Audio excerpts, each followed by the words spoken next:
Hello everyone and welcome to the Let's Talk Wrestling podcast, the wrestling podcast where we review every segment of Raw and give you guys whatever, if there is wrestling news of the week, we normally give it to you, but there isn't that much. This week, if you are inquiring what my name is on this given day right now as you're listening, it is Turbo Tony, as it is every day.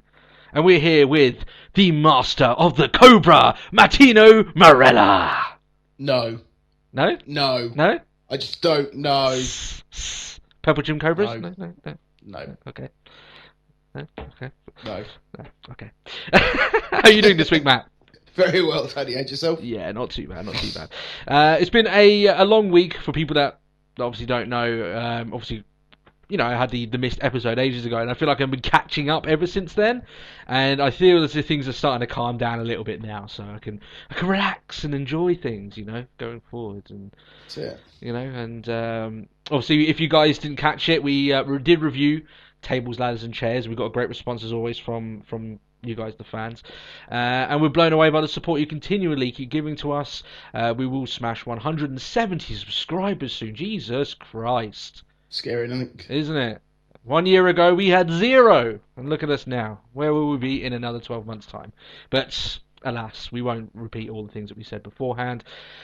I would like to say it's been an interesting week in the world of wrestling, but to be honest, not that much has happened. Nope, I can't. We tried to rack our brain. It's like, nope, nothing. Yeah, we want to, when we think about our news stories, we obviously want to talk about stuff that, you know, is pretty impactful. Of course, there's tons of little news stories that go around, but they're mostly rumours and hearsay, and that's pretty much all we had this week. So there isn't actually any news for us to give to you. I mean, to be fair, one place I generally go for news sort of exploded because apparently there's a picture around of Paige kissing Rosa Mendez. Oh, wow. Woo! As much as I love my lesbonic action, they're two attractive women. You know, I'm not that crazy about it, but yeah. Yeah. Oh, yeah, and then what was I will pass on that. The rumours of at least one of the divas being lesbian. I don't really give a shit about any of that. I'm more interested whether they're entertaining to watch on television. That's what my issue is. Obviously that's what we go for here. Just to advise you guys what you can expect on the show this week. As we said, no news, but we have 2 questions, fairly lengthy questions, I would state, to reply back this week. We also have our fail of the week, which is a very interesting one that focuses around one guy that WWE fucked up. Okay, this is big time, and he was a star before he came to that company. And we're very hot on him here, so get you guys thinking on who that could be already on the show. And also we're going to review every segment of Raw, which was the Jericho Raw. He was the guest GM this week on the lead up to the Royal Rumble. So there's plenty of stuff really to talk about in regards to this episode, and we may as well get along things going from there. Talk about, you know, what a way to start off the show, talking about lesbianism, you know? Yeah! And cross-dressing Martino Marella, you know, is... You know. No. Okay. So, yeah, no news. It's been a short week, and I feel like I brought this upon ourselves when I said CM Punk stop invading our news space, and everything was going mental. We had, like, 45-minute news segments. Now we have nothing. I literally just have a bunch of tapped fingers, you know, tapped messages on my screen because there's nothing up there. So yeah, there's our news, guys. That's probably the quickest news we've ever done. Yay. Woo! Wow. Question? No questions. Let's move on to our fan feedbacks going forward here. We're going to spend, because obviously there isn't much news to talk about, and we still want to give you a lot of audio goodness, we're going to spend a lengthy amount of time going off the beaten track in this episode, so you may enjoy a little bit of us veering off the tracks. Rambles! Yeah. Often I'm pretty strict and I keep things on the tracks, but I'm just going to let it go wherever it goes. And let it slide. Fan feedbacks then. Let's talk about the questions that we got from the last episode. We've got a really nice few responses by people saying that we are really great for fan responses. We'd like to say thank you. We do pride ourselves on trying to communicate as well as we can. We don't type back to messages because we like to talk about them here on the podcast. So if you don't have a message that is responded to, it's just because we don't know if we could have an interesting conversation about that thing. It may not even be a bad question. It's just, you know, in regards to that line. But more often than not, we will reference all the things, and we reread every single comment, so we're very thankful for that. And we've got 2 very lengthy comments here.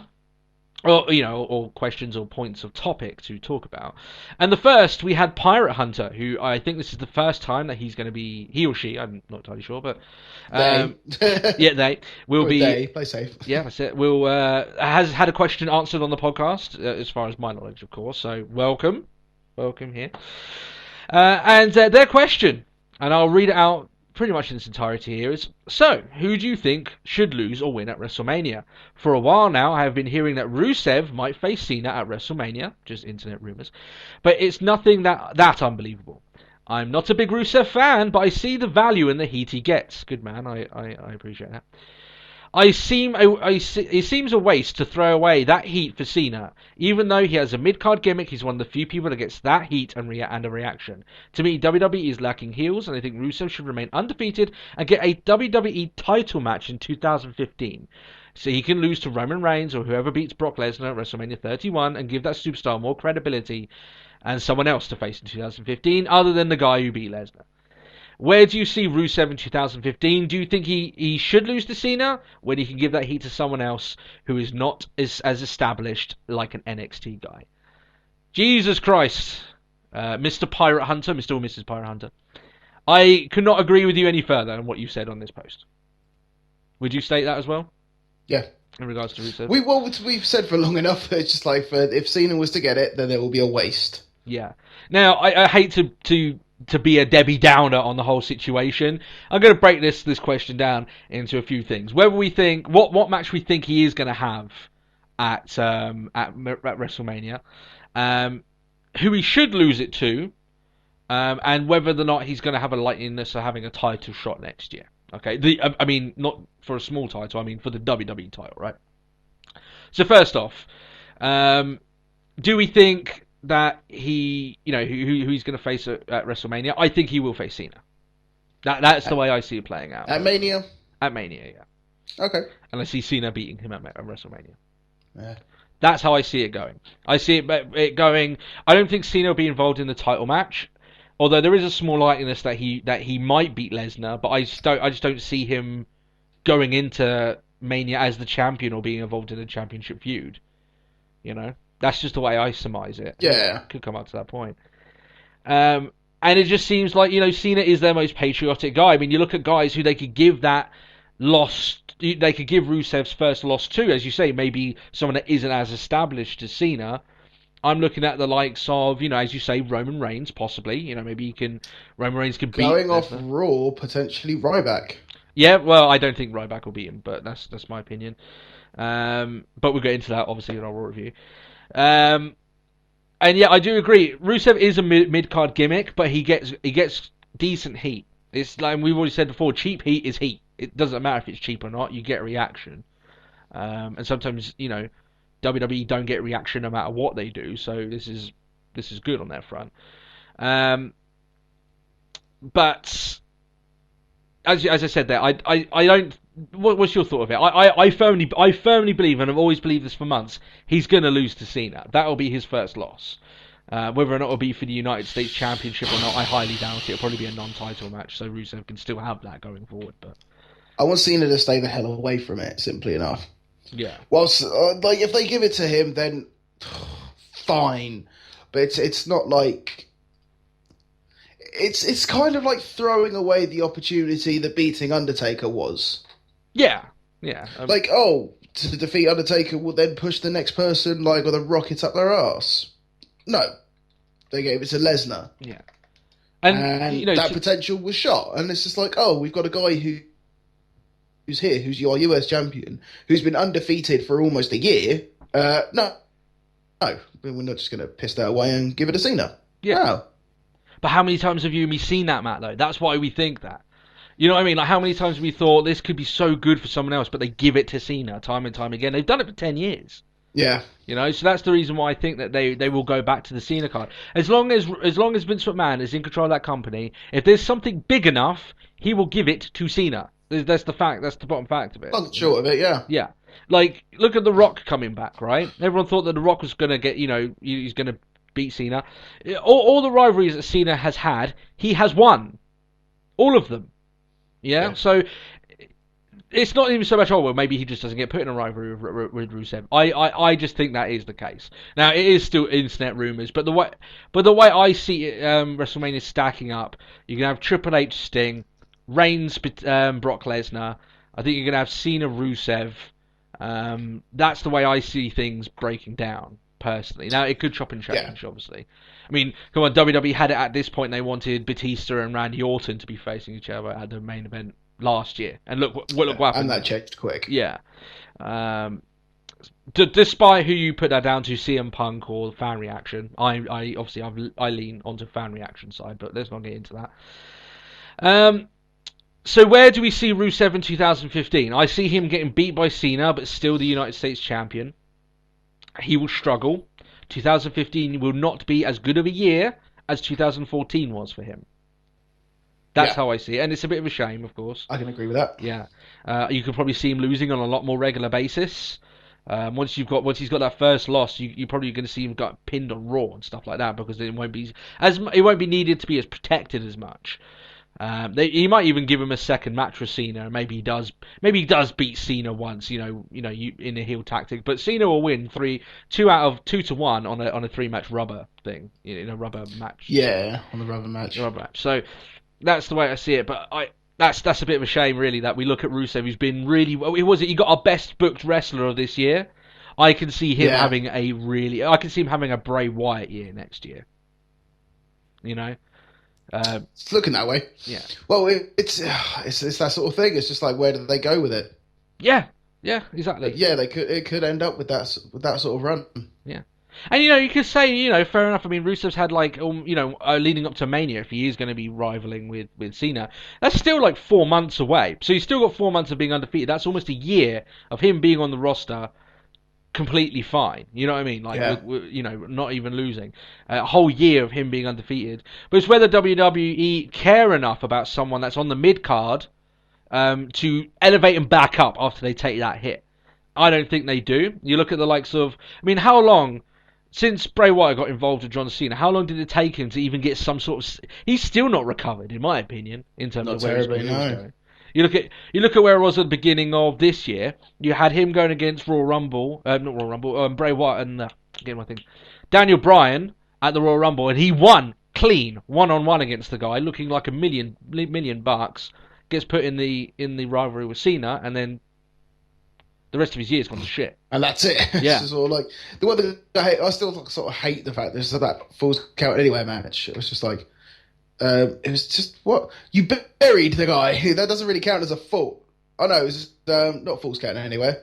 Wait. Is it Falls Count? What? Cena and Wyatt, because it was... No, it was a cage match. It was a cage match. No, I'm referring to the one where Cena buried him under a box. Oh yeah, it was a Falls Count Anywhere match, yeah. Because that's the one where the Usos and the Wyatts got involved. But he didn't... It was just like, there's a Falls Count. No, it was a last man standing match. Sorry, it was to the count of 10. I was just like, I was confused then. Yeah, I got you. The last question, which I think we've already answered here, is: do we think that he will get a WWE title match in 2015? He may be involved in maybe a multi-man match, maybe like the Money in the Bank match, or something along those lines where they got multiple people involved in it. I don't see him getting a marquee main event title match after he's lost to Cena. That's the way I see it. I think he'll probably just stick with the US title for quite a long time. And, I just think that's the way they'll go with it. I just don't think that... I think what will happen eventually is that Vince will be like, okay, we need to have a big moment at WrestleMania. Cena needs to have a big moment. We'll have him beat Rusev. And then Cena will have this plan going forward. And they'll be like, well, this guy almost like... I don't think it'll be as bad as what they did to Bo Dallas. Do you remember Bo Dallas when he had his... Oh, what happened? Where is Bo? Exactly. Isn't that bad, isn't it? Like, the fact is that Bo Dallas had a mini joke win streak, and then as soon as he lost it, it was as if he was nothing. He was very rarely used.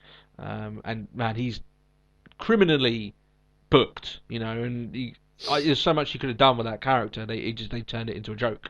And that's the way it ended up, but there we are. Anything you want to say about Rusev going forward in regards to... Nope. Pirate Hunter's question? Yeah, it is a bit sad that we think that way, but the amount of times we've seen people paired up, and the only other thing that could happen is that maybe they choose to have someone else go against Lesnar, and I can't think of anyone else that really they would do that for. The only other way I could think of shuffling it is maybe Cena does beat Lesnar. So they have maybe Undertaker works one more match, gets his revenge win against Brock Lesnar, which is a non-title match. But Rollins cashes in, wins the belt. Roman Reigns wins the Royal Rumble, and then the title match is Rollins and Reigns. That's possible. And then you can have Cena. One way to work it out, yeah. And then Cena then can go to Rusev. But in regards to that, I still see it being Rusev going against Cena. I just don't see any other people, any other faces on the roster that fit that. I mean, even if you were to have Reigns go against him at well, that's Rusev. Well, no, even if Reigns goes against Rusev at Mania, the end result for Reigns for Rusev is still the same to me. You know, he loses, and I think they don't care as much about him, unfortunately. Yeah. But he's got a good act going, but that's a shame. Our second question comes from Caleb Duckworth, who I'll read out his comment here. Thanks for answering my question again, guys. Man, he's got 2 weeks in a row. Lucky guy. You guys are the best for fan feedback. Thank you very much. Why, thank you. We do appreciate that. If you could put one person into this year's Hall of Fame, who would it be? Matt, take it away. Who do you think it should be? So who do I think's going in, or who would I want to go in? If you could put... This isn't who do we think, it's just if we could put someone... If I could put someone in it. Yeah. Someone in that's deserving of it. Yeah. British Bulldog. Good pick. Yeah. I'd say British Bulldog. Yeah. Would you like to elaborate why you would pick? Because I'm a Brit. Yeah. Simple enough. You know, the cool thing, obviously, we said we're going to go on tangents to this. You know about British Bulldog, he's arguably the biggest moment in his career was Wembley Stadium, SummerSlam. Yep. It's quite interesting when you go and you listen to Bret Hart's thoughts about that match, because he actually always picks that match not as the British Bulldog's moment, but it was Bret Hart's moment. Because although he lost, it was a moment where he solidified himself as a main eventer, and it wasn't soon after that he won the world title. True. So, it's quite interesting to hear his thoughts on that.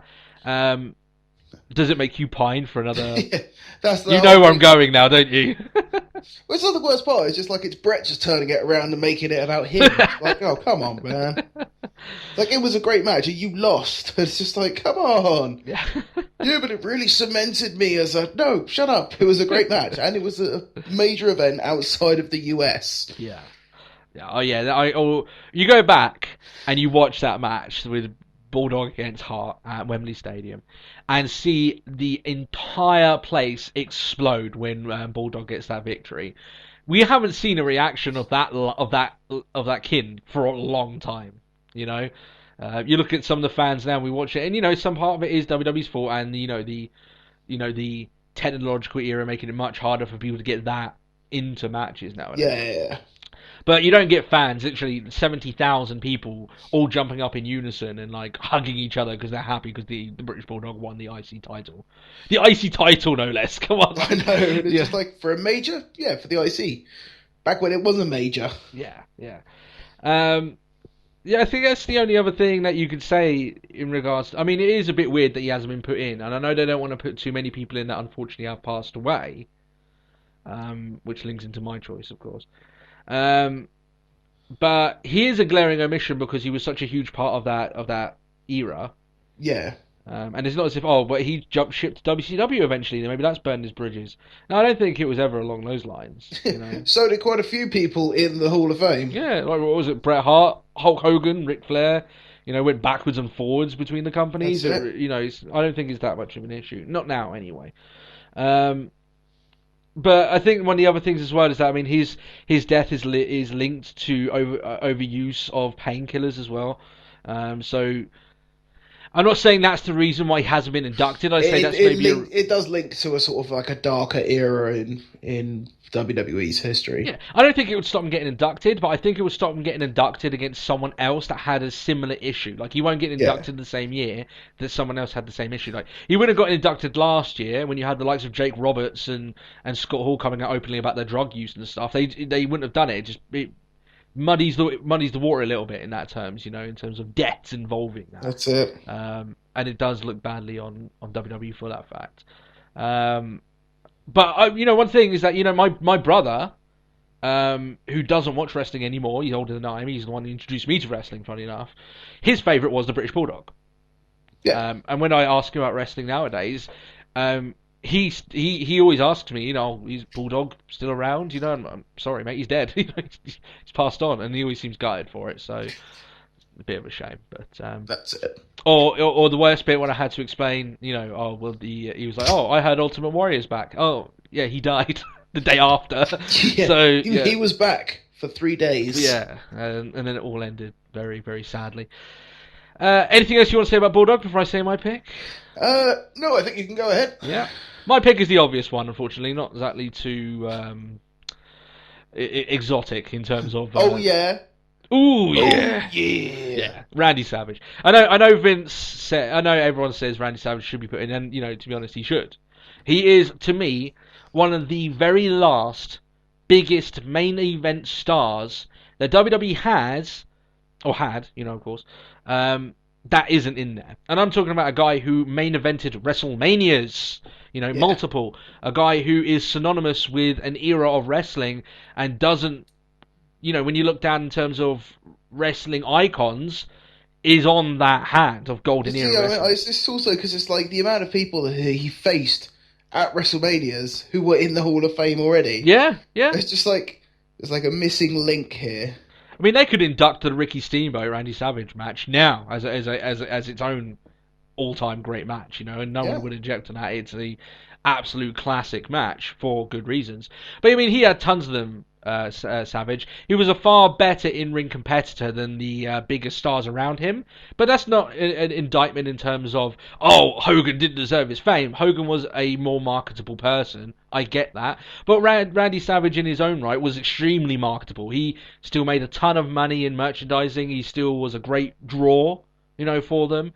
Oh, that's it. And, it's a shame things have turned out this way, and we hear rumours of the relationship he might have had with a very young Stephanie McMahon, and they're always rumours that they've just never stopped. WWE, in fact, have never come out categorically and said against him. In fact, they've kind of teased it a little bit sometimes on their DVDs. I think they did something on him recently on the WWE Network that alluded to something like that. They didn't say anything sure, but it was very vague. They were teasing it a little bit. So obviously that goes into it. Vince said recently on his podcast that he will be inducted, just not this year. I just think he needs to be inducted as soon as possible. If it's not this year, it has to be next year. That's it. I think it's stupid if he's not. Yeah, I mean, if he wants the Hall of Fame to be treated fairly, and the fact is that you've got a lot of people in that Hall of Fame that shouldn't be there, but I think that's a completely different question. But if you really want your Hall of Fame to be treated seriously, then you need the top guys in there. Randy Savage, to me, is a top guy. Definitely. I hate to say this, and I know people would really dislike this, and you may even dislike me with this, Matt. I could still take a Wrestling Hall of Fame as being legit without the British Bulldog being in there. But with Randy Savage not being in there, sorry, I can't take it. That's... Okay, yeah, I can... No, that's fine. I can accept that. Yeah. But, I mean, I accept what you said as well, because when you look at the other likes of the other people, I mean, there's been much lesser stars than British Bulldog that's been put into that, into the Hall of Fame. You know? So, there we are. That's my two picks. There are a few other ones, of course. I mean, one of the other big glaring omissions, considering he just signed, I do think he'll be inducted soon, is Sting. I think he'll go in there soon. Oh, that's it. It's part of his WCW work. Yeah. I think that the induction may have been one of the points that got him finally to sign for the company, and I don't think he'll be inducted this year. I think it might be next year, just because he's got a match at Mania. But yeah, who knows? Like, let him have a run, let him retire after that. Yeah, and then that way you can stay as an ambassador. You can show up next year's Mania, still be a little bit of a draw, in terms of that, and he could be your headline attraction for 2016 Hall of Fame. Does make you think who they're going to have for the headline attraction this year, but we'll see. True. See, there's still a few good ones out there. Macho Man. Yeah, it would be a good swerve by McMahon, wouldn't it? If he said, "Oh, not this year," and Macho Man is the main guy this year. That would be pretty cool. Okay, so that is our questions for the week. Thank you very much, guys. If you do want to leave any questions for us to answer and give our thoughts for, please leave a comment below, or you can leave them on our Twitter handle @TalkWrestlePod. And you can. The worst part, I've been listening to too many Jericho podcasts, so it's just like on their Twitter. Oh, that Twitter? No, we don't have any cowbells, guys. We won't be talking about Jerry's Berries or anything like that, so don't worry about that. One of these days we might get a sponsorship, but we'll try and make it as entertaining for you without being as annoying. So that moves us on to the fail of the week. Now, I alluded to this earlier on the show. Matt, who do you think it is? I want you to know. So it's a guy that was in a previous company, went to WWE, and was so criminally underused, even though he could have been a real good star for them. Who pops out the top of your head? I won't look bad at you for getting this wrong, because he's very under thought of considering what he's doing now. So who started in a previous company? Yes, in a different company. Yeah, bit vague. I wonder what people are thinking. It's a bit vague. Leave a comment. Leave a comment, guys. Before I give you a hint, leave a comment, guys, on below who you think it is. It's incredibly vague, so I don't expect you to get it, but I'll get a hint. All right, get a hint. It was from WCW, and he was a former world champion. That's a pretty big hint. Ooh. And he was criminally underused. To this day? No, he's not with them anymore. Not with them anymore. Do you want me to give you another hint? Go on then. He saved many people's lives. He saved many people's lives. Do you want another hint? This is the kicker. Go on then. Okay. He does yoga. Oh, yeah. Yeah.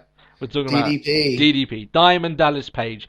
He is not the fail of the week. WWE's use of Diamond Dallas Page is our fail of the week. And what a fail this is. Now, this isn't just a series of missteps. Like, the invasion angle, as a kid, I thought it was the best thing in the world because it just seems so surreal. But looking back on it now, without the likes of Goldberg and Ric Flair and Sting, you know, the big marquee names of that company, the invasion doesn't seem really as you know, mad as it could have been, you know. And you know, Vince could have dealt with the whole situation better. We all know that, right? But one of the guys that was so badly underused, let's look at DDP in WCW. He got into the company later than most people, like Batista. He got in at the later part of his, we want him to start, getting into the ring, start learning the ropes around about 25. But I mean, he started doing that a lot later in his career. He never really, if you actually look at some of his interviews, he never really thought he could become a big time wrestler, so he never really tried until later on in his career. Until I think it was Dusty Rhodes told him, well, there's no point in you being here if you're not trying to be the best. So he tried to be the best. Yeah. Which I think is fair enough. In WCW, we'll just skip a few years. We're not going to go through all of DDP's stuff. But he became a legit draw. He was a world champion, and he was a workhorse for that company that was both humble and excellent at what he did. He was very, very good. And he was a great heel for them. I think the times that he played face, he was a very relatable face. He always seemed like a guy who was working hard, so he was easy to get behind. And I know a lot of this because I watched a lot of WCW towards its dying years. He was one of the only shining lights in that company throughout that time. That he was still entertaining to watch, even though he was being involved in really bonkers storylines, because that was what the booking was back then. Yeah. So look at him. He was a multi-time world champion. I would state he was a draw, not much of a draw, but he was still a draw, still worthy of note. Yeah? Yeah, definitely. And a shining star for the company. And he was one of especially towards the end of the company, he was one of the leading forefront guys, of that. He was one of the elite guys in there, right? Is it really wrong that I'm still just thinking in my mind, just like Diamond upside down as a pussy? Oh dear. Was it? I'm coming over to see you soon, right? And one of the ideas I had, I wonder if our viewers would enjoy this. I was thinking of recording us as we watch Ready to Rumble and do our own commentary of it, so people can listen to it as they're watching the movie. I thought that might be interesting. If you guys are interested in that, I'm more than happy to set that up. Me and Matt just watching it and give our a LTW commentary. I think that's probably the best thing I could call it. Idea popped into my head anyway. Because that is a guilty pleasure of ours. I know a lot of people dislike it and hate it, but I don't know. I like it for some reason. Something about it. Yeah. So, you think this guy who is a legit world champion, he is a star, he is a guy that could come in and not only do good business for you, but he could have been the spearhead of, the WCW invasion. He could have been the guy that was, okay, I am the main man that spearheads the WCW invasion, and you could have booked him as if he was exactly the way he was booked in WCW, like a real competitor that was tough to beat, right? Yeah. And if I know WCW guys were heels, he played a good heel, yeah, DDP. However, this is how WWE decided to book him, and it will make you sink your head in your hands. He was booked as a stalker for The Undertaker's wife. He spent months jobbing out to The Undertaker.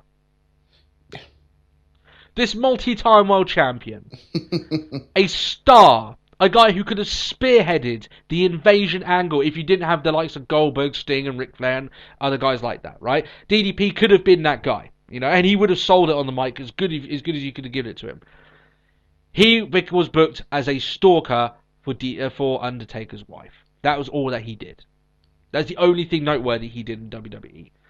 What makes it even worse, this is what makes it so bad. So the reasons why Sting, Goldberg, Ric Flair didn't initially join WWE after WCW failed is because they had contracts with Time Warner. It wasn't with WCW, it was with Time Warner, right? So they legitimately couldn't wrestle because they were still under contract. They couldn't go to WWE unless WWE were willing to pay out their contracts, which are very, as we know in WCW, they were massive contracts with lots of very lucrative contracts. And DDP was on not a huge contract, and like I say, like the Hogan and Ric Flair maybe were getting, but he still was on a decent contract. So you may say, well, actually, Tony, he appeared in WWE. Yes, he did.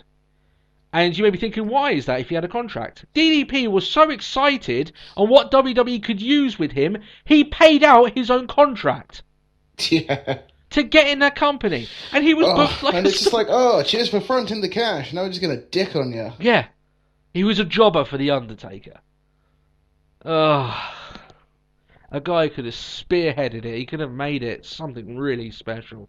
But yeah, he was treated like an utter joke. He really was. I think he got like an odd European Championship victory, and it's like anyone gives a shit, It makes me really sad. You look at it now and what he's done since leaving. He's made something really good of himself outside of wrestling, and me and Matt will always commend him on that. But what a missed opportunity! This guy could have been real big for them, Yeah. Maybe. That's crazy. And it's not as if they were thinking, okay, this guy's getting on a bit. I mean, Undertaker was no spring chicken at that point. I'm not trying to say, DDP was bigger than The Undertaker. I'm not saying that. But DDP was something. They could have done something with something. They chose to do shit with something, and they turned him into nothing. So, yeah. I wonder if Undertaker's wife is still scared of DDP showing up. I don't know, but... I know they're divorced now, of course, so, Yeah, I was going to say, I'm pretty sure Michelle McCool's probably not scared of him. Oh, dear. I wonder if Undertaker in his late years takes up the DDP yoga, just thanking him for all the work he's done. And, yeah. I think Undertaker has to. I think he has to, yeah, for his own benefit. But, yeah, what a massive fail. And that was just, there's a few... some guys in WCW, I think, because of their demeanour, like Scott Steiner, he deserved to get booked badly. I haven't got any time for the guy. But DDP was a legit... The biological freak. Yeah, he's just annoying at the best of times. But DDP, he was a humble and hard-working guy who was so willing to work for this company and do something for them that he actually lost money to do it. And I was I imagine if he could look back at it now, he would have sat at home eating chips. And just like, wait. Yeah, wait. I'll get all this money and then I'll go somewhere else, What a massive waste. If I was in his position, and I was obviously really excited for that, I can't really blame him for doing that, because he wanted to be involved in what he thought. He did a stint in TNA, didn't he? Yeah, small stint. A very small stint. Yeah. But I can't, people might say, oh man, he was such an idiot for going there. Well, guys, at the time, it was the invasion angle. It was going to be the biggest angle in sports, entertainment, or wrestling history, as it was back then. And he wanted to be a part of that, so much so he was willing to lose money, and then that was how he was used. Utter fail. And that was WWE's insistence on making their own talent look good against the WCW guys. When it should have been, we're all WWE guys now, so it makes no difference, But, there we are. Well...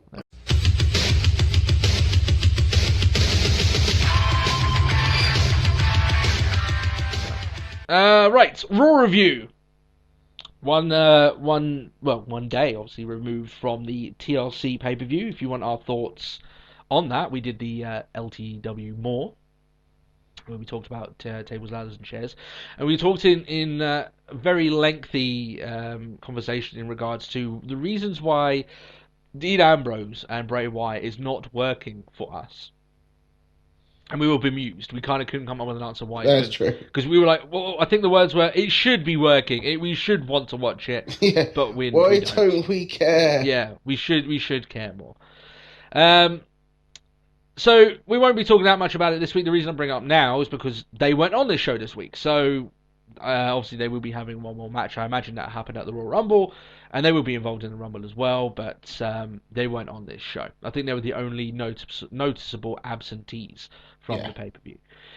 Then they mention how, they'll be on SmackDown because it's currently theirs. They've started off their WWE week. Yeah, on the USA. So SmackDown's been loaded. I think it's Roman Reigns' first match back and stuff like that. So, man, you'll hear it first here. I mean, we'll still not watch it. But if you're going to watch a SmackDown, I'd say this is probably the SmackDown you want to watch because they seem to at least pack it out a little bit. I'd rather watch an hour of NXT. Yeah, I think me and Matt have already sold on that anyway.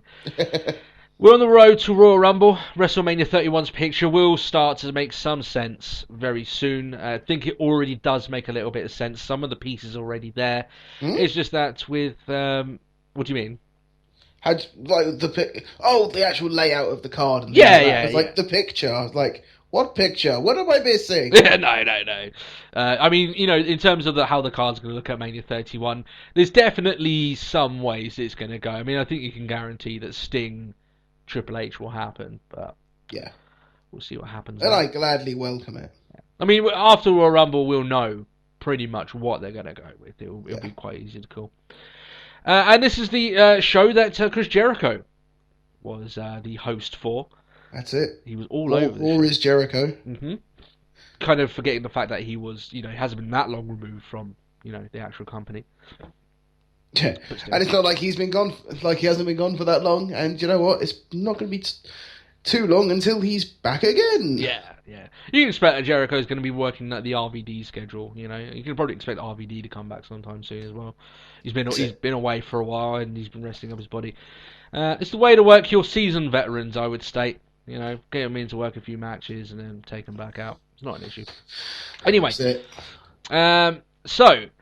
As Jericho came out, it came over me, and I was just thinking to myself, man, it just feels good to have something different than the Authority opening up the show.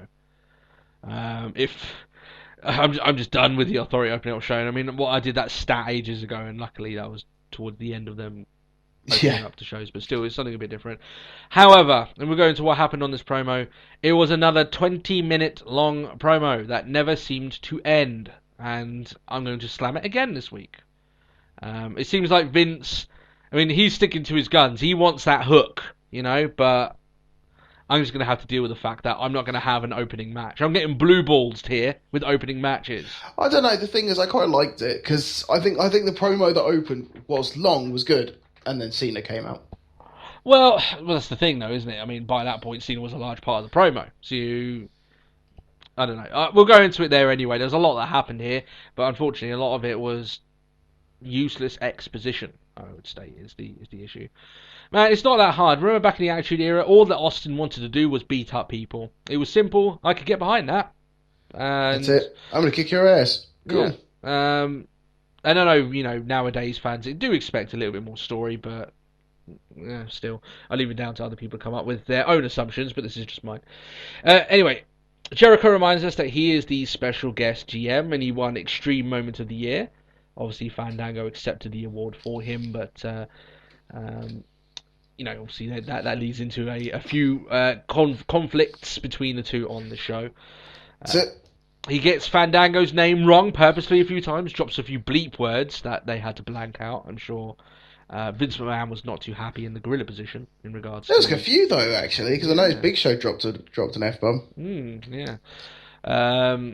But yeah, I don't have it. To be honest, I don't have that much of an issue with him using that sort of stuff. But it only has to happen so much, and then some angry mother writes in a letter, and suddenly you won't be hearing that anymore because Vince wants this to be a family show, of course. So yeah. So he wants Fandango to come out, but he gets Paul Heyman instead. I was thinking maybe Paul Heyman does know a few dance moves, Maybe he'll run down and grab Chris Jericho, all seductively. Break out the boogie. Yeah. Heyman says that he's a self-confessed Jerichoholic. But however, he thinks that he should have been made guest GM instead. I know, obviously, this is a storyline. I loved this bit. I know it's all his storyline, this, and obviously him saying that. But man, I would love Heyman, not on screen, but I'd love him to book just one Raw backstage. Just book the entire show, 3 hours. Let him book all of the 3 hours of Raw. I guarantee you, it will be a very exciting 3 hours of television. Yeah. But still, I don't think Heyman wants to have that responsibility put on. I think he's quite happy where he is, to be honest. And I don't think Vince is happy the way things are. If anything from that podcast he had with Austin taught us is that he's happy with the product the way it is. That's it. I did quite like it. It was just like the fish, the bait on the end of the hook, to sort of like. And I remember, like, I used to run a little company where, like, you won Extreme Moment of the Year when I would be the true judge of all that is extreme. Yeah. It's just like, Yeah, he says something, he says it quite eloquently. He calls himself, like, the father of extreme and all that lot. And then Jericho just fires back to somebody calling him a walrus. I'm like, well, okay. Don't have to steal The Rock's lines, come up with your own, Jericho. You're good enough for that. But yeah, Jericho apparently says that Heyman owes him money since 1995, $200. I imagine that Heyman owes a few people a pretty penny. That's it. I'd imagine quite a few people are owed $200. Yeah, a bit of money here, a bit of money there. But I mean, he was famous back in that era for his verbal wangling and how it saved him a bit of money. I'll give you this check.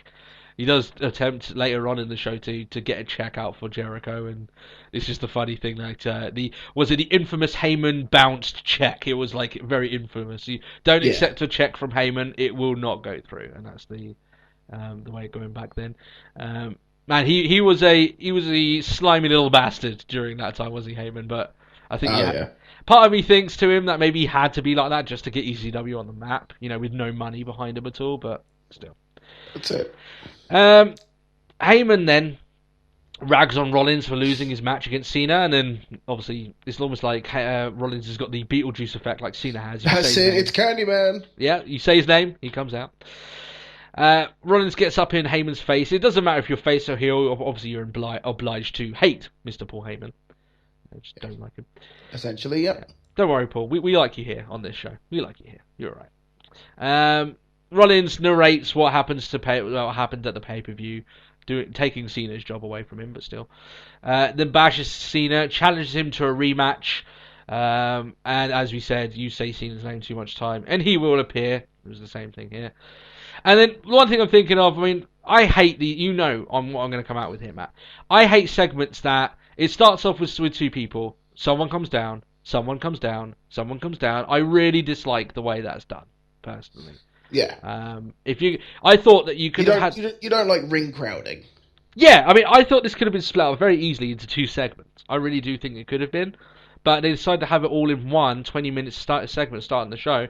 I don't care how. The segment has to be really groundbreaking for me to really care. 20 minutes at the beginning of the show. That's it. If you want it's not Rock, Austin, and Hogan at WrestleMania. Yeah. So. Yeah. I'm not even expecting that. Is that if it's not really a hot feud, and we haven't really had a hot feud since Rollins and Ambrose, then I really don't want to see it at the beginning of the show. I don't want to see promos starting that off. Yeah. But Vince wants his hook, so he gets his hook, and apparently it takes 20 minutes to do that. So, Cena says Rollins doesn't have a pair of testicles, which is quite the burn. Reminds us that he does his own narrating. I'm going to be facing Lesnar for the third time in 6 months, but I think we already talked about it. I think sleep, suplex, repeat. Yeah, I think it was Robert Chapman, one of our fans, said that again last week. He has no intentions of watching another match, and I'm with you with that. Dude. Yeah, I'm not fussed. Yeah. So this just continues. It's just all exposition. Rollins then gets angry because Chris Jericho sets up a steel cage match between Rollins and Cena for that night, calling him the worst GM of all time. No, nothing is worse than the anonymous Raw general manager. Nothing is worse. So. The worst part is, like, it's just one of those moments where it's just like surely everyone in the crowd just sort of like, why is there a cage above the ring? Yeah, it's got to play to something. Yeah, it's also something you can hide, you know. That's it. But later on, when the cage was lowered, all I could think of when looking at those spikes is that we almost had a Rollins shish kebab, you know, in the middle of the ring. Oh God, yeah, that was scary.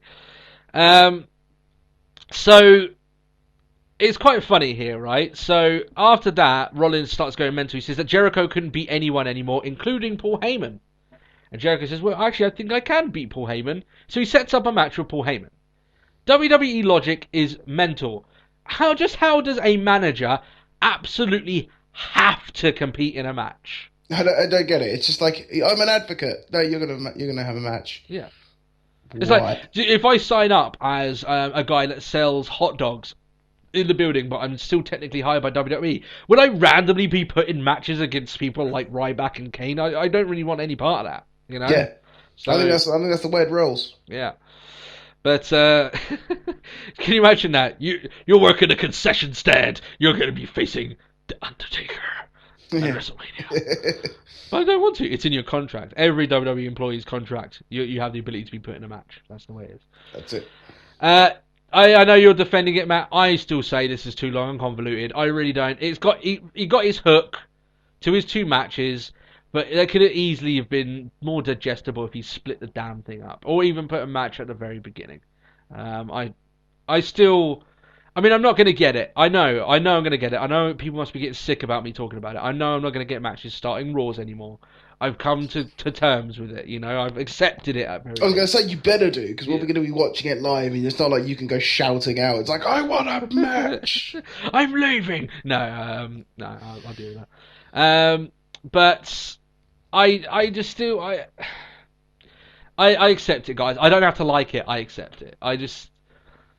One of these weeks, they're going to start off with a match, and all of you will think Tony's going to be fucking ecstatic about this. And you know what? I will be. So, there we are. But when you look at... The thing that annoys me most about this, yeah, it's 20 minutes long. It's too long, right? But it's got Cena, Paul Heyman, Chris Jericho, and Seth Rollins. These guys can do a fucking promo. They really can. They can talk. They are some of the best promo guys they have got there at the moment. You know, Rollins, I still think Rollins is still pretty good, you know.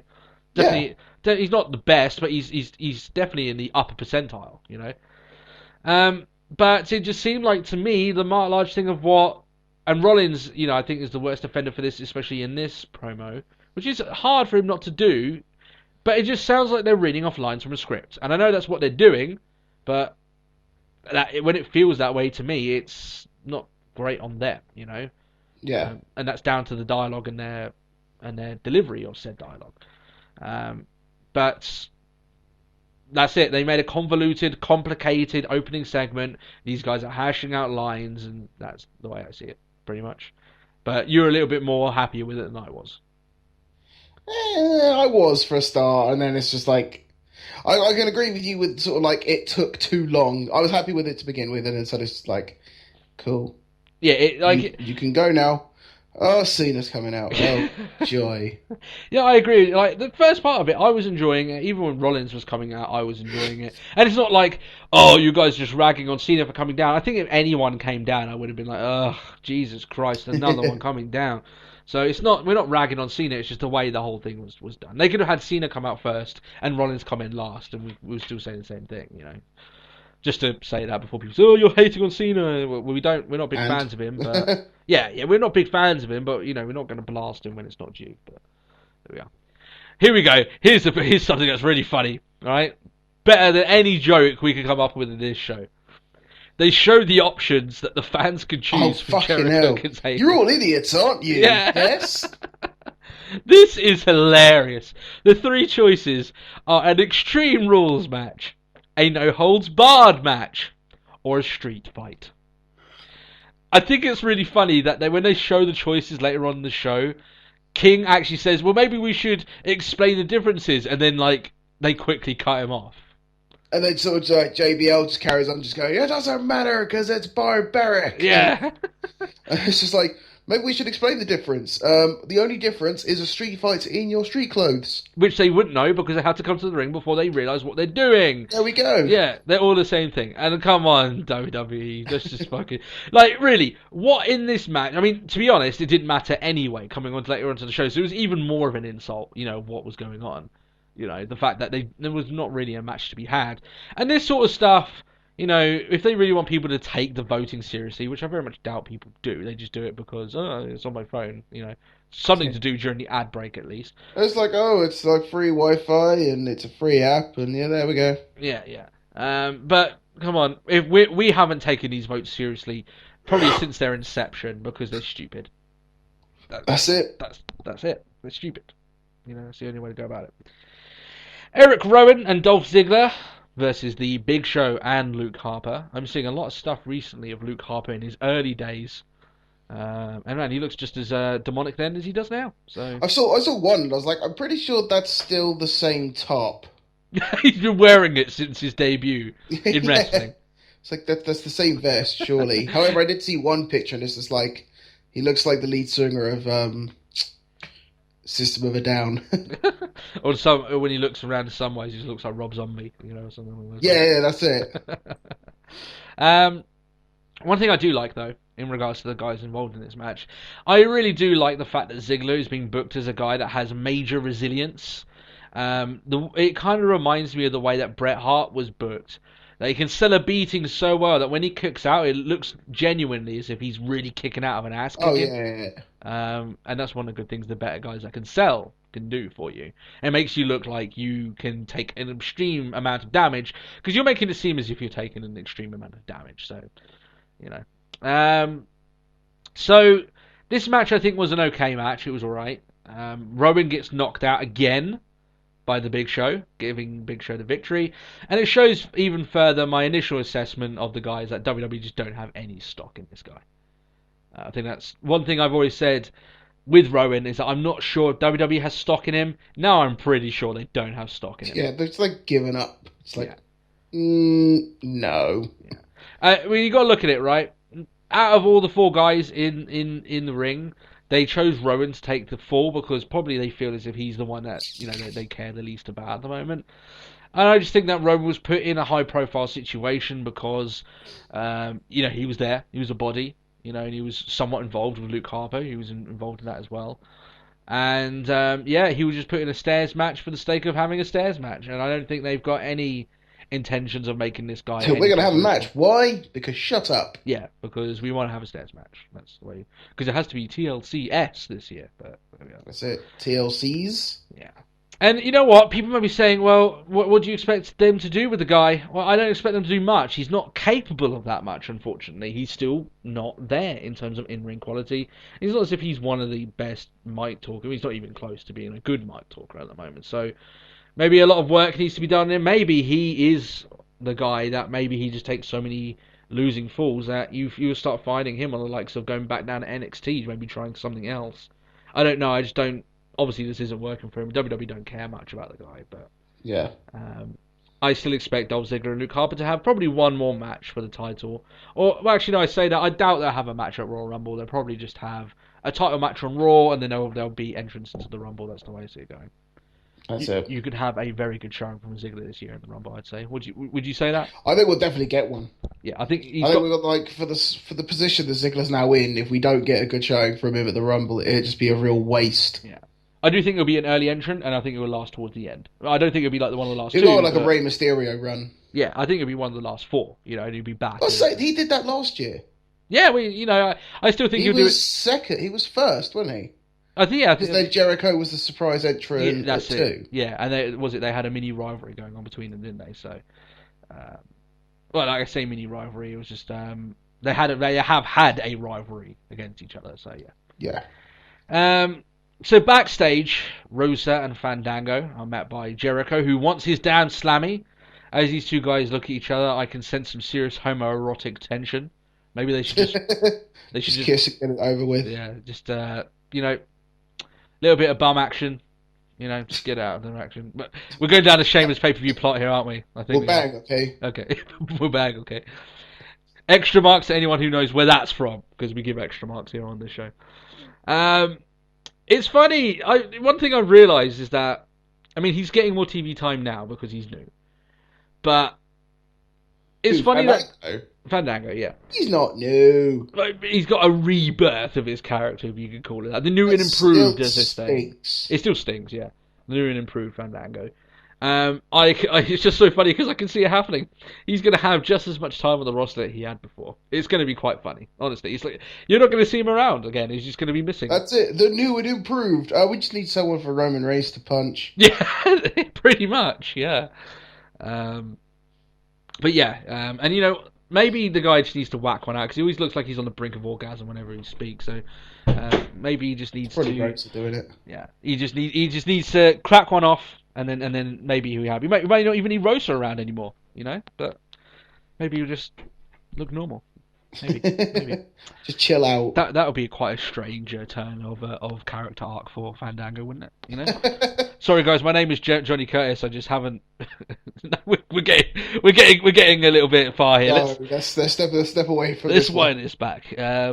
So Renee Young and the 5-knuckle tango. You had to go there, Matt, didn't you? I did.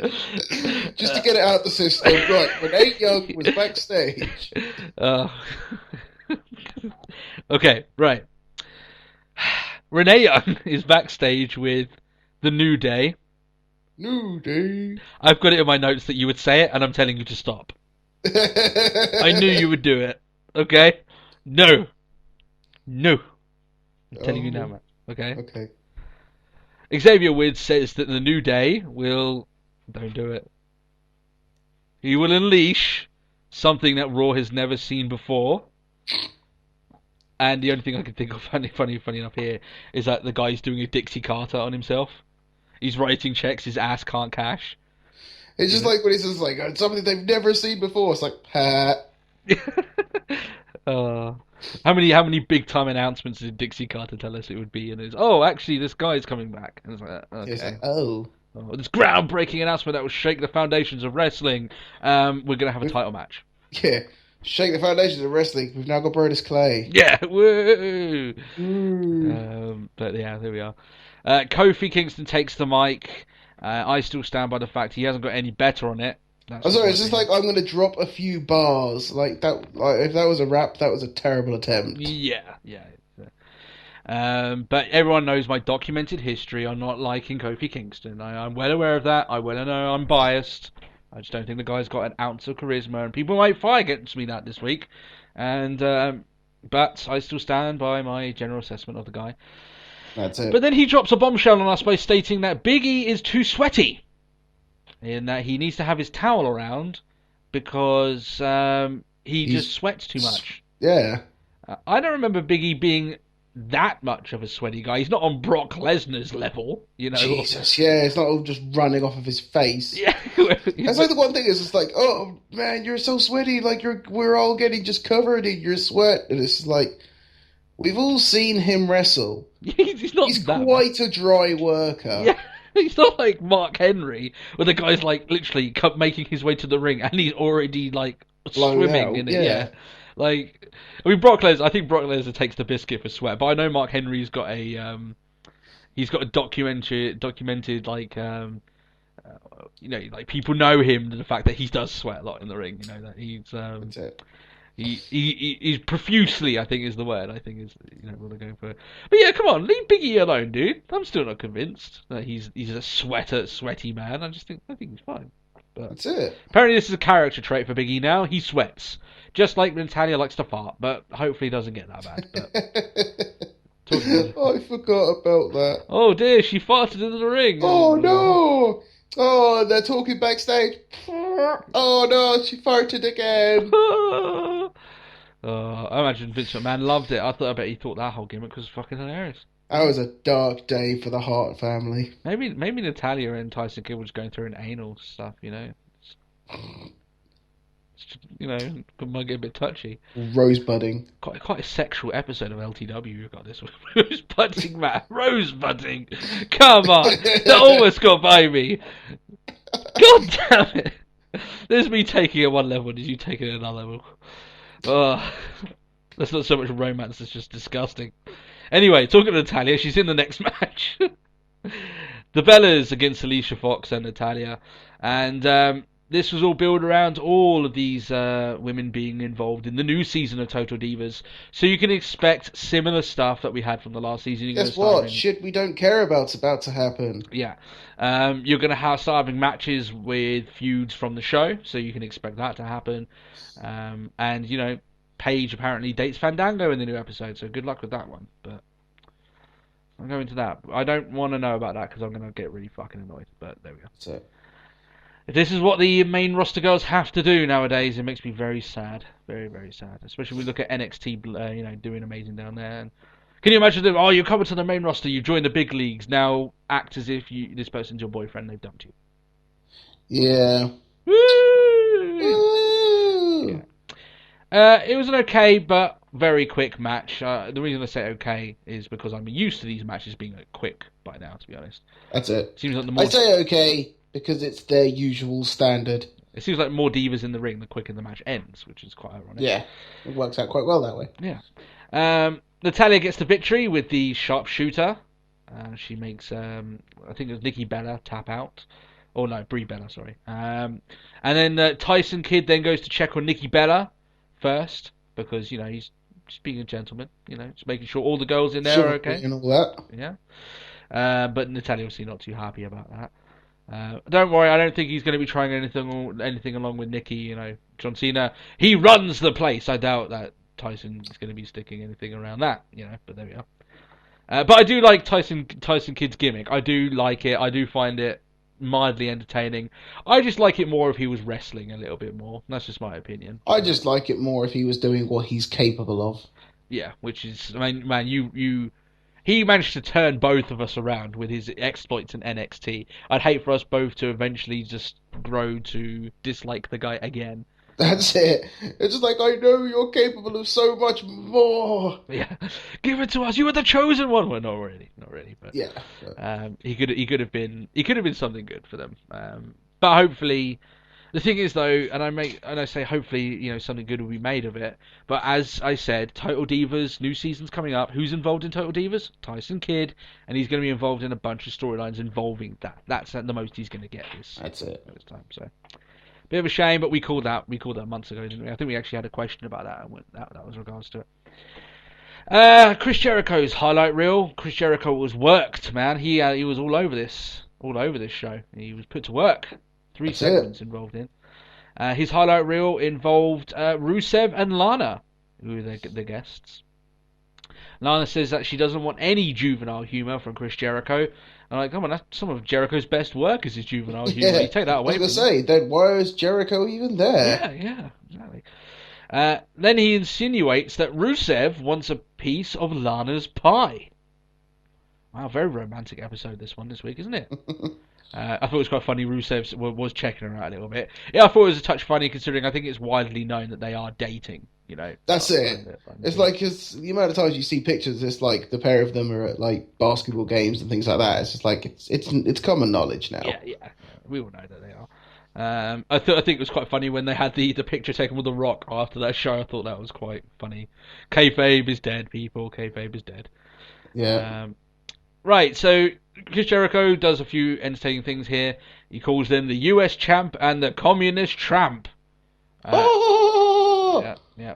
And then they have a shut up off between Lana and Chris Jericho. And I have a challenge to make here. Matt, I challenge you to a shut up off. Shut up off? Yeah. Are you ready? Are you ready for this? Shut up! Shut up! Shut up! Shut up! Shut up! Shut up! Shut up! Yeah, there you go. You had your first shut up on this podcast. That's it. And I would challenge people to comment back to other people. Hopefully that they know what you're talking about. Just say shut up to them, you know. Yeah, rather than just being a dick. Yeah. And do it, you know, the shut and then the tup, because then that way they know what you're talking about. Because otherwise they just think you're being really mean. That's it. And you can pick whoever won that shut off there as well. There you go. Shut up off. That's quite weird to say still. Rusev takes the mic, says Jericho talks too much and he will need a crushing. He will need to be crushed. I will crush. I will crush you. All I can think of is Ivan Drago from Rocky, but there we are. I will crush you. He says that there's someone that does want to fight Rusev, and that man turns out to be Ryback, or the Ryback, as Daniel Bryan likes to call him. Ryback. I thought it was an interesting choice of a feud, I have to admit. At least they're not going back to something they've already done. Oh, let's just have him go against Mark Henry again. Why not? That's it. He's already done Swagger. Yeah, let's just go back on it. So yeah, I think it's something at least a little bit interesting. It does make me think that anything, almost like Rowan, because I don't think that Ryback's going to be beating Rusev. That's my opinion. Any sort of pick for Ryback to become like as big as maybe what we thought he would do is on the back burner again. And but that's my opinion. Yeah, we'll have to see. It's not as if, I mean, how much did we praise that Raw that made him seem like such a huge star? But it doesn't seem like he's been like that ever since then. That's the issue. Yeah. There's one thing you could take away. Everyone wanted him. Yeah. There's one thing you could take away, though, from this promo is that Rusev definitely wants to fire his V2 rocket at Lana during the show. But that's it. You know, come up with your own puns, guys. You know, there's plenty of Chris Jericho only did a few of them. There's plenty. I mean, we just gave you one there, you know, so there we are. The Ascension promo airs for the first time on Raw. It's been aired on SmackDown, but it was on Raw. We explained... I didn't like it the second time round. Yeah. We already explained our dislike for it. As we said, we will always wait to give our final thoughts on their debuting until they actually debut. Of course, we're not going to slam them before they at least have a chance. But we dislike the Mad Max / Road Warrior style that they have. And yeah. I sincerely hope that they decide to go down a different angle. I'm not even a big fan of the vignettes they've been airing, if I'm honest. They're quite tame. You know, just them talking in front of it. You look at some of the ones that Bray Wyatt had. Jesus, couldn't they have done something? No, I don't think as scary as that, but they could have done some sort of video. I mean, there's one thing I realised, because I was messaging you about it. It's sort of like, I found out what it is I don't like about it. And it's like, and it's our business, and we're open all night. It's like, no. The way I would have booked it, here's a vignette I would have done for them, right? I would have done it with a bunch of, you know, you don't have to do it with past things that they've done at NXT. I would actually distance the fact they've been at NXT, because it's been recently, if you're watching NXT recently, they've been getting beaten a lot, right? So that's it. The way that I would book them is I would make a vignette involving a lot of people just getting dominated against two unknown guys. You don't know what's happening. You know, these two guys. You could even have the wrestlers in the ring, you know, like just destroyed or just try to claw out of the ring, but these guys are just destroying them, and you know, people don't want to fight them. And then eventually it showed that it is the Ascension, and then, you know, they could have like, I thought of a really cool visual where you could like zoom out a little bit. And I kind of got this from The Walking Dead, but you could zoom out and you could have the two of them stood there, you know, triumphant and proud. You could have all these people that they've beaten just around them. I thought that'd be pretty cool, you know. Yeah, like pan, like sort of like pan it out and just sort of like to physically show like the wasteland that they're referring to. Yeah, all the, you know, people that they've just beaten up that day, you know, and they're just knocked out or they're crawling, trying to get away and stuff like that, you know. But instead, they're open all night. Yeah. Crap, but there we are. We will reserve judgment. But I know, Matt, you're huge on the Ascension, and I know you're. I know, and it really pains me to be seeing this. Yeah. Well, hopefully they can make it work. Who knows? They might make it work. They might come out and everything just clicks. But that's it. There we are. The New Day against Goldust and Stardust. And I have already stated that the New Day's fan response is already dying. Yeah, it's dead. Yeah, to the point now that, yeah, as you say, when they first came out, no one really gave a crap. Kofi Kingston was on commentary. People know I'm biased. I thought he was okay on commentary this week. I did. Wow. Can you believe that? I thought Kofi Kingston was okay on a microphone. Jesus Christ. I know. That's what we're coming to. I don't think it will last. I don't think he'll be great. I just think he was there. I think anyone that you're going to have to make statements on their behalf will either have to be the guys that were in the ring this week. It would have to be Big E or Xavier Woods. That's it. That's my opinion. But he was okay. You know, anything. But he kept bringing up commentary kept talking about Big E's sweating issue. He doesn't sweat that badly. Come on. That's it. I mean, this He's match an average sweater. Yeah, I mean, this match was a lengthy one. Like it went on for a while. I mean, Biggie wasn't caked in his own sweat at the end of the show. He was okay. He was fine. That's it. But I want your opinion on this match because I didn't particularly enjoy this match, even though I appreciate it was trying to be. But I don't know. Maybe it's the fact that Goldust and Stardust against New Day already happened the night before. That's it. I mean, I didn't see it because it was a pre-match show, but maybe I was just like, it doesn't matter that much. No, I just, man. Except that Stardust just. I just sort of went to take it or leave it, really. Stardust gets creepier though. He's just wow. With the white, yeah. with the white in his attire and that lot. But yeah, it's just like that's some scary shit. He'll have a new face too. His opening face when he debuted, I think, will have to always remain in my nightmares forever. But man, he's trying. That's just creepy, man. That's just creepy. But that's what Stardust. That was Stardust. Hello, hello, children. Cosmic. I'm here from your nightmares. Freddy Krueger doesn't want any part of that shit. He wants away from that. So the only person that I could see that was really getting along with the New Day act was Brock Lesnar guy. He seemed to be enjoying it at least. But maybe he was just happy because, Mr. Lesnar would be appearing that night. They already advertised it, so... That's probably the only reason he was there. Which is actually not true, considering I did see him in the crowd at TLC. Yeah.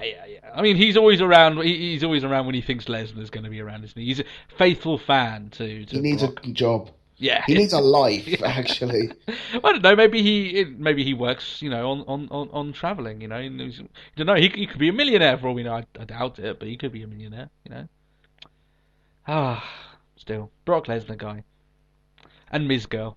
We need more fans that have those. What we need Miz, we need Miz girl, we need Lesnar man, and we need the black guy at the end, when Taker lost. Yes. I love the way that he was superimposed in front of the Stormtrooper's face for the. That was brilliant. I love that. Good stuff. Book it, WWE, book it. Grumpy Cat can be the special guest referee. And it could be a new low for the company, but we won't go into that. Renee Young is backstage with Miz and Mizdow. Miz is slamming Jimmy Uso for holding back his wife from Hollywood success. And then they explain that they're going to have a singles match with them later on in the night. And then I said that I would expect the Naomi factor to become something that comes into play in their match at TLC. It didn't, but you can tell it's going to in their next match. It definitely will, so... There was more stuff involving that. Adam Rose is backstage. Oh, man. Adam Rose this week, huh? It's terrible, isn't it? I was actually glad to see him this week. I mean, at the end, when everything was said and done, I was quite happy to see him. Adam Rose backstage, and like I said, we call him the Black Plague of segments. He was involved in one of the best segments on the show. Not down to him, of course. But he says he's going to have the biggest after party after the show, because it's party time all the time. Oh. Except he's greeted by the big red machine Kane, who says he doesn't like Adam Rose or his entourage, and that he's going to fight him later on this night. Kane, you are the one. You are the one to save us. He may as well have descended from the heavens like Shawn Michaels did during his match against The Undertaker. God has sent us Kane, not the devil's favourite demon. God sent us to save us from Adam Rose. And that's what Kane did. Adam Rose versus Kane. And WWE managed the impossible. I am cheering Kane like he's Daniel Bryan at WrestleMania 30. I am cheering him big time. I was thinking, can they just make a stipulation? Could it be a buried alive match? Or like a loser leaves town match or something like that? Or... like a job versus career versus career match or something. Kane just deals with these guys, double choke slams the Bunny and Adam Rose, and he becomes Let's Talk Wrestling's Hero of the Week. He performed a public service by decimating the Bunny and Adam Rose. Kane, we salute you. We salute you, you mountain of a man. You did us a great service, but you didn't stop there, guys. You think double chokeslam, he's done us a great service. Nope. He turns his attention to the bunny and tombstones him into oblivion. And he's cheered like a hero for it. I rather enjoyed this match. Because of how it ended. Yeah. Thought it was one of the best matches on the show. Really, really I do. I would actually like to see this as a weekly thing. Kane coming out and just tombstoning the bunny and Adam Rose in different areas of the arena. I would like it every Renee Young and John Cena segment to be replaced with Kane tombstoning one of them into something. That would be fantastic. Kane's just hunting and eliminating one by one the Party Express. Yeah, I'd love that. Make that into See No Evil 3. I would buy that shit today and watch it over and over again. Man, you've got a viewer here, all right? Make Adam Rose and the bunny the last two people to get mutilated, and then Jacob Goodnight can deal with them in the most horrific fashion. I'll be quite happy with that. Just write them off the show. That's it.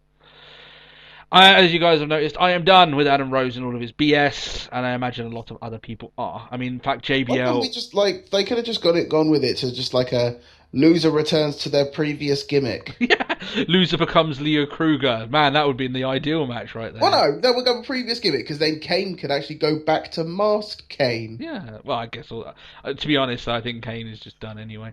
But you know, I want to take that back, because this week I've got nothing bad to say about Kane. He did us a service, damn it.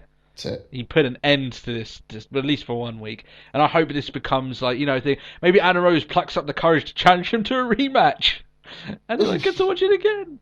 It'd be awesome. Book it, WrestleMania 30, Kane against Adam Rose in a buried alive match. I will love the shit out of it. That's it. And he could bury them all one by one, chuck them all in, except for the hot women that he has in his entourage. Kane can take them as his winnings. You know? The spoils of war. The spoils of war, that's it. He deserves it, Kane, for dealing with all this crap. He shouldn't filthy his hands with the legs of the bunny and Adam Rose, but he does it for us. He's the biggest face on this roster right now. In our eyes, anyway. Chris Jericho and Paul Heyman in it doesn't fucking matter what match it was, they were all the same match. That's it. Heyman says he couldn't come out and, spout exposition, say that he's the Jew in Jiu-Jitsu, that sacred Hebrew art of kicking ass, Goldberg style, That's it. Goldberg probably the most intense and deadly Jew in all of wrestling, but there you are. He offers to give Jericho the $200 he owes him and writes a check, as I said before, the classic Heyman check bounce, infamous as it is. Heyman then says he doesn't know why he wants to get into a fight. He doesn't know why he wants to throw his weight around. He doesn't know why he wants to get in a fight with Brock Lesnar. Yeah. And then Brock Lesnar appears. Because, I feel like Paul Heyman can summon him, whenever he likes. I just remember what it was I was trying to forget. Because I was just because Lesnar comes out, pyros and all, but then I remembered that... even the pyro guy doesn't even like the New Day. Oh, yeah. Oh, that was funny. But still. Anyway. Talking about pyrotechnics and The Undertaker last week, That's getting it. burned alive. Anyway, Lesnar appears without the belt. I'm not too bothered about it, but still, he still had the belt later on. But he sets his eyes on Jericho and destroys him with an F5. I mean, it looks like Jericho fighting him didn't even bother him. He just threw him in against the ropes and then... That's it. I thought he'd actually managed to hit the code breaker, but nope. Within a second, he was already up on Lesnar's shoulders and being thrown through the air. Yeah, that's it. And I thought, Heyman, dude, pin Y2J, you get a victory over him, But no, he doesn't. I guess the bell never rang, as they say, but that's it. Heyman walks off unscathed. But the way that Heyman sells it here, as if he's trying to worm his way out, and suddenly he just drops the Brock Lesnar bomb in the only way he can, and yeah, you can see Jericho's face drop. It's quite entertaining, man. But again, it doesn't fucking matter what match it was. Why the hell would anyone want to vote? It was never going to really count. But there you are. That's it. Fandango is around, man. He was on the show twice. Jesus Christ, He's now sporting Jericho's slammy. He says Raw was Jericho. And then just as Fandango starts up a promo, Roman Reigns decides, you know what, I'm going to spare you all of the the embarrassment of it. Fuck this shit. Yeah. You don't get to talk. That's it. And he just spears Fandango into oblivion, into another dimension, hopefully, but still. Then he starts to talk, gets cut off by Big Show. Roman Reigns says if Big Show gets into the ring, he'll hit him in the mouth. Big Show says he's going to put Reigns back on the injury shelf. And then, funny enough, he gets smacked in the mouth. If only he had some warning, you know? That's it. Oh, it's such a terrible... Like, I did actually like this bit. It was just like, it was short, it was sweet, and I was just like, but Reigns is back. Like, I know, I see so many people just like, oh, I'm so sick of being Reigns being fed to me, like Cena. It's like, I actually don't care. I thought this was okay. I thought Reigns was done very well. Yeah. We said we always stuck behind it at all. People just want to dislike him because he is going to be the next big star. That, to me, isn't a good enough reason to dislike him. You need a better reason to dislike Roman Reigns. That's it. And he's not being forced at you. I mean, he's not, at very least, not at Cena level. So take it for what you can get at the moment. You know, probably will get to that point, but still, you know. So far, he's okay. He's okay where he is. Word was apparently he did legitimately smack Big Show in the mouth. So it did look rather stiff. Yeah, Big Show apparently wasn't too happy about that, and there was the words "bitch" being thrown back between the pair of them. So yeah, there we are. I very much doubt Big Show will make too much of a fuss about it. Roman is the chosen one, and he will be protected as such. So, and it's like I was listening to a podcast, Jericho and Ryback, and it's like, I don't care how hard you hit me, as long as you don't knock me out, and as long as I still have all my teeth, just hit me. Yeah. Make it look realistic. Well, we'll see. Big Show apparently did lose a tooth here, so this will be quite interesting anyway. There was a lot of spitting on the floor on Big Show's part, wasn't there? Yeah. He definitely got socked, shall we say. Yeah. Or at least whether he lost a tooth or not. Don't know about that yet, but man, he got hit. There's no way of getting around it. But you know what? The amount of times that he's just gradually tapped someone with his fist and they've just like folded onto the floor as if it's been a knockout punch. It's, you know, maybe karma's getting to him. Maybe he needs to, you know, connect a little bit more. What a punch is. Yeah. The Miz then against Jimmy Uso.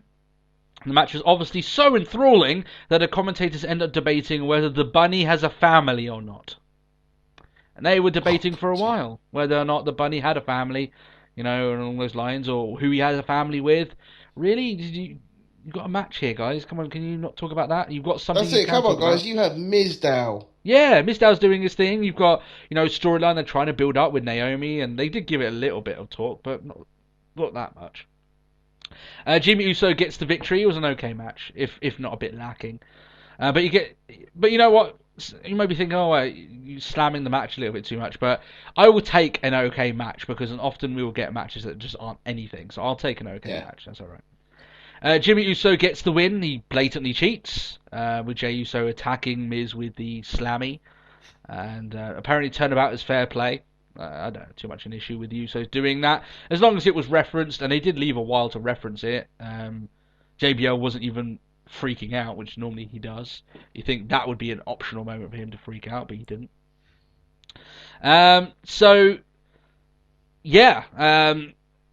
They are basically I mean, this rivalry is waiting to click. I think the main thing that will make it click is that they're going to make a very intense storyline revolving around Naomi and the marital issues. And that does tie into the Total Divas stuff as well, don't get that wrong, even though the fact she's not on Total Divas this season. But no, she got pulled for it. But, you know, I'm fine with her getting pulled for it, as long as she spends time on the main roster doing something. I'm fine with that, you know. Yeah, that's it. Maybe she doesn't get as much money from it, but, you know, she's apparently she's nowhere near as annoying as Cameron, you know. So, obviously being annoying is what sells viewers, so, you know. Man, she's so annoying on that show. Doesn't it pain you to like know that you watch it? A little bit, but sometimes it's on. You know, my wife watches it because it's an E show and she enjoys it, and I just watch it for the sake of you guys on the podcast. You know. But, sure. That's my excuse, and I'm sticking to it. I apologize, you son of a bitch, but still. So then they continue this backstage. Naomi is met with Miz. Miz says he understands her predicament, invites her onto a guest on Miz TV to tell the millions of her pursuits. I mean, that's on Main Event, And in terms of million, I think less than 1 million, because that's how many subs the networks has. So, you can't get millions on a network that has less than 1 million subs. That just doesn't work. So that's it. Sorry about that. And you know what? Maybe if you've got pursuits, well, we won't know about them because we live in the UK. So yeah, no network for us. Yeah, that sucks. Well, and UK and Ireland, because obviously I live in Ireland. But, yeah. So yeah, we won't hear about Naomi's exploits or anything along those lines. But then he drops the bomb, the classic line of, well, I don't think that your husband should have a problem with it, but maybe you shouldn't tell him. Despite the fact it's aired on a free television show. Oh, yeah, but it's just like, the classic lines that gets everyone out of trouble. Yeah. Just keep it a secret. Yeah. Well, Miz can always blame it on a translation issue with his own wife, but, But, in this whole storyline, the only thing I can think of, man, if I'm Jimmy Uso, trust your woman, man. Let her make her own decisions, and if she... Miz comes on to her or tries to use her, expect her to be strong enough to deal with that. That's the way I look at women. I don't have to look after my wife. She does that for herself, That's the way I look at it. I trust her, Trust your woman, man. Trust your woman. That's the way you have to do. It's not as if, Naomi's going to be caught up in a sordid, Hollywood affair with The Miz, Oh, just like a terrible three-way of just The Miz and Mizdow. No, it would be Miz and Naomi and Mizdow with Vacant, making sweet love to Vacant, but there we are. Sweet Vacant love. It was a very loving episode of LTW we got this week, isn't it? A lot of relationships, a lot of disgusting innuendos we're coming up with, but let's just further proof that we're just filth. Yeah, filth, of course. Maybe we could get away with it if we were both single, but we're not. I think that's probably the weirdest thing. Yeah. But there we are. Renee Young is with Seth Rollins backstage. He is pissed at fighting Cena 24 hours after his tables match and blames it on the Authority being removed from power. And he says he'll teach Cena a lesson he'll never forget. It was kind of a meh promo, but at least we did get Renee and Cena this week, so that's a plus. I'll take that. And Rollins, he's serviceable. He's good. He's good on the mic. Honestly, he's much better than a lot of people think of him as. And out of the three of them, considering Ambrose just doesn't get time on the mic anymore, Rollins is the one doing the best work in the ring on the mic, and he just solidifying the fact that we made the right choice in our Superstar of the Year. I think that's it. That's what I would state. So that leads to the main event. Seth Rollins against John Cena in a steel cage match. This was a kick-ass match. I thought it was very, very good. I thought acceptable. That their match at TLC was pretty good. I think this one could be listed, apart from the, the fuck finish at the end. But when I say fuck finish, it wasn't really a fuck finish. You know what I mean? It was. I think it was good enough. I think you could have swapped this with the tables match if you really wanted to. I'm not saying they should have done it. I'm just saying, in terms of quality, and I think it would have been fine. I think it would have been okay. It would have stood up. It was a good main event. Oh, definitely. Yeah. And as I like to call him now, main event Rollins, because man, that guy is proving week in week out he is main event. Man. It deserves to be up there, exactly. Man, I tell you what, he will be champion next year. He will be champion next year. There's no way going to. Maybe sooner than maybe we think with that briefcase involved. But he's going to be the first. I firmly believe that he's got a big likeliness of being champion before Reigns does. But we'll go into that later. So during this match, as it is quite a kick-ass match, you've got J&J Security doing their thing, trying to pull Rollins out of the cage or trying to put off Cena as best they can. They're getting thrown around as well, and then. In the when it comes to the final blows of the match, Brock Lesnar comes down. That's it. And he destroys Cena. Of course. Just annihilates the guy, as you would expect him to. As we like to say, SummerSlam style, as he's just throwing the guy across the But as he looks like he's going to turn his attention to Rollins, he spares him. Enough so that Paul Heyman shakes hands with him before leaving the ring, and Rollins gives Cena the final curb stomp, gets the win, and leaves the arena standing tall. So, does this? A lot of people asking now. Does this lead into Heyman recruiting Rollins as the new Paul Heyman guy? I sincerely hope not, and I don't think it will go that way. I don't think it does. No, I don't think it does. I think this is just we gave you a solid this week because we want to deal with Cena. I think that's pretty much what it is. Yeah. But neither would I want. I mean, Lesnar's going to be leaving the company soon, so what does that leave with Heyman? I just don't want any affiliation to be done between Rollins and Heyman, at very least not yet. That's just my opinion.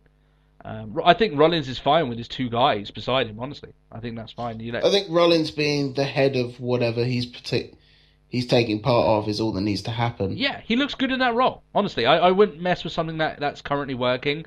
And I know that the likeness of Heyman doing something good for a guy with Lesnar not in the company grows because then he doesn't have to keep selling Lesnar. He can do all of his work with whoever he's with. That's it.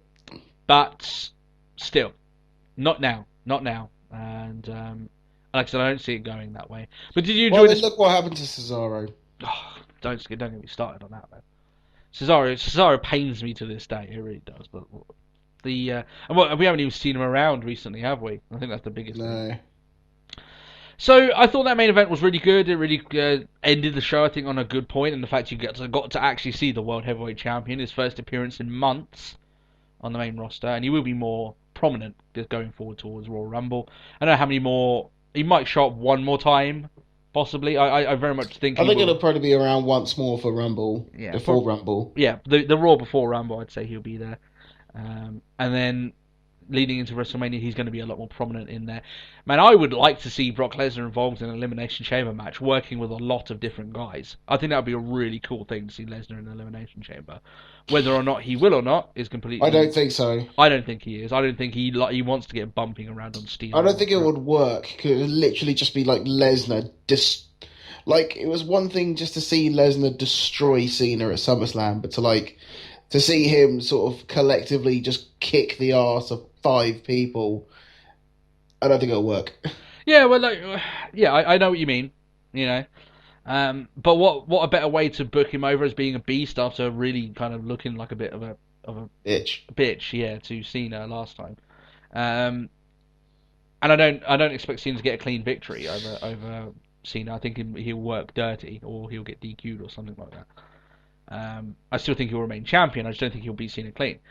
One way to get him back over after all that is to make him. I don't expect him to decimate 5 people and come out unscathed, but maybe coming at the end of the match when a few people have already been eliminated, then him just pick up the pieces. I mean, really do the business on whoever's left in the ring. Okay, yeah, I see what you mean. Yeah, you can have something along those lines, but still, that's a long time away. We've still got Royal Rumble before then. But I thought this Raw, considering the 3 Raws leading into WrestleMania were all pretty bad, pretty boring, I thought this one at least had something to it. I thought it had some good matches, some okay matches, and a really good pay-per-view. Not pay-per-view, really good main event match, I mean. Yeah. It sets it up pretty well. Yeah, and, you had Roman Reigns making his return. I enjoyed that, and Lesnar being on the show, he's still a star attraction, so it was interesting to watch. There was stuff to watch here that was more interesting than what they've had leading up into TLC. Because TLC, to me, was a dead pay-per-view. There was nothing really in that pay-per-view that you're gonna remember. No, not at all. Which is, a shame, but still. And you can expect the quality of the product to rise leading into WrestleMania. Leading into this time of the year, it's very close to the new year. The fact that we've only got one more LTW this year is kind of crazy. Jesus, yeah, that's true. But obviously, leading up to Royal Rumble is the road to WrestleMania. That's when it officially starts, and that's when the quality of things do start picking up. Because now you're going to start seeing the likes of Sting on the show, selling his rivalry. Brock Lesnar's going to be around a lot more. They normally 9 times out of 10 do get something right in terms of booking WrestleMania, and they can really build it up to be a big thing. Do I think that WrestleMania 31 will be has as much star power as 31 as 30 had? No, but it could be a better show. 30 was excellent, but 31 could still be a really good show. Really memorable. Yeah. So, completely agree with that. Is there anything other wrapping up thoughts you have for Raw? I'll give this Raw thumbs up, by the way. I think that's my review. I can definitely agree with that. No, I don't think there's anything else really to add. I think that's. Thank you, Kane. Thank you, Kane. Yeah, exactly. Yeah, and New Day. No, come on, no. I can't really think of anything else.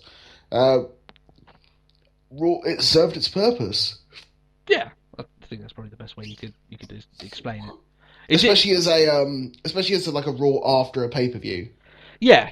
I mean, they've got a longer stretch now until Royal Rumble. Royal Rumble will happen at the end of January. Is it the end of January? I believe so. Yeah. So now they've got like over a month, where they've got That's true, Raws they can do. I mean, next week is the Christmas Raw. That might be interesting to go to. It'll be the Christmas episode. I mean, well, technically, the next time that we'll be talking to people will be after Christmas. So that'll be interesting. That's it. However, guys, we are here. We're done. We're out of here. If you did enjoy the podcast, then you can leave us a like. You can also subscribe to the channel, that way you won't miss any future episodes. If you do want to ask us any questions, we try very hard to answer as many as we can throughout the week. So leave a question in the comments, or you can leave one on our Twitter handle. Do you want to give us that Twitter handle, Matt? Well, at Talk WrestlePod. At Talk WrestlePod. You can see it on the picture there anyway. And that way you can follow there. Matt handles our Twitter, and I handle the comments. So if you get replies on either format, you know who it's from. That's it. And apart from that, we hope you guys do have a very Merry Christmas. Hope you guys get everything that you want to from old Saint Mick. yeah, you like that. And oh no, I just remembered. Because the one thing they're pushing, it's like, oh, next week on Raw, it's the Christmas one, and we got Ho Ho Hogan. It's like, no, you have Saint Mick. Yeah, it has to be Saint Mick. Or you get the actor to come back who got run over by Del Rio to come back, but... Oh, Jesus, yeah. That was well that. Oh, Del Rio's gone now. We can't run over Santa anymore. Oh, well. So, I completely forgot what else I was going to add on, actually. Oh, yeah, it's going to be Christmas, so if you guys get anything, wrestling orientated, then leave us a comment on the video. We'd love to hear what you get, for Christmas, leading forward. And me and Matt will whip up his skills next week for you guys as a little Christmas treat as the last one of the year. It's been a good year. As indeed. Well, for us. For WWE, maybe not so much, but we've already talked about that. Alright, guys. Thanks a lot for listening to this episode. We very much appreciate all the support. And we will catch you again next week. We'll see you soon. Happy Christmas. Bye-bye. Bye.